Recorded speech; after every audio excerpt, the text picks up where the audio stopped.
மலேசியாவில் டிபி எனப்படும் காச நோய் கண்டவர்களில் 85 விழுக்காட்டினர் உள்ளூர் மக்களே என சுகாதார அமைச்சர் டாக்டர் ஜுல்கிஃப்லி அஹ்மத் தெரிவித்துள்ளார். வெளிநாட்டவர்கள் வெறும் 15 விழுக்காட்டினர் மட்டுமே என்றார் அவர்.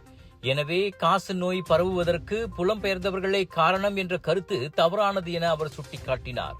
இந்நோய் மலேசியாவின் பொது சுகாதாரத்தில் நீண்ட காலமாக இருந்து வரும் தொற்று என்றும் சமூகத்தில் பரவாமல் தடுக்க அனைவரும் கவனம் செலுத்த வேண்டும் என்றும் அவர் வலியுறுத்தினார். அதே சமயம் டிபி நோயாளிகளை ஒதுக்கி வைக்காமல் அவர்களுக்கு ஆதரவு அளிக்க வேண்டும். அதன் மூலம் அவர்கள் முழுமையான சிகிச்சையை முடிக்க ஊக்குவிக்கப்படுவார்கள் என டாக்டர் ஜுல்கிஃப்லி தெரிவித்தார்.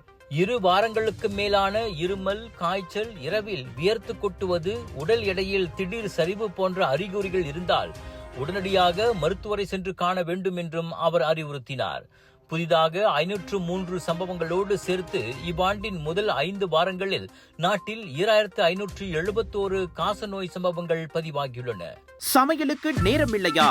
இதோ செஃப் ஈஜி ப்ராடக்ட்ஸ். சைவமும் அசைவமும் சூடு செய்து சாப்பிட தயாரான வீட்டு சுவை. ரூம் டெம்பரேச்சரில் பாதுகாப்பாக வைக்கும் நம்பகமான உணவு. எந்த ரசாயனமும் இல்லை, எந்த பதப்படுத்தும் மருந்தும் இல்லை. ஷாப்பி, லசாடா, டிக்டாக் எங்களின் அதிகாரப்பூர்வ அகப்பக்கத்தில் இன்றை வாங்குங்கள். செஃப் ஈஜி ப்ராடக்ட்ஸ், வீட்டு சுவை உங்கள் ஓட்டத்தில்.